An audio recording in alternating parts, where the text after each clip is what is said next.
तो गेला आपला. पण राघूला जे शिकवलं ते काय करायचं, याय ना ऐकले काय भानगडे म्हणे आता राघू बोलायले.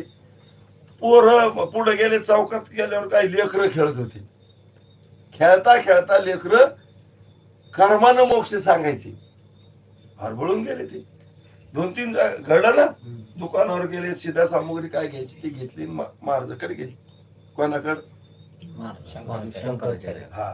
तिथे गेल्यावर त्यांनी सांगितलं की महाराज आम्ही आता ज्ञानानं मोक्ष ऐकत आलो आतापर्यंत, पण या नगरीत एक आगळं वेगळं चित्र आहे म्हणजे. काय कोणी म्हणतं कर्मानंच मोक्ष, कसं असेल ते, काय भानगड असेल, म्हणून त्याने उत्तर दिलं नाही. मग ते थांबले. त्याने आपलं संध्याकाळी आपलं सीधा सामुग्रीचं ते काय बनवलं, स्वयंपाक बनवलं, जेवण खावणं केले, झाले.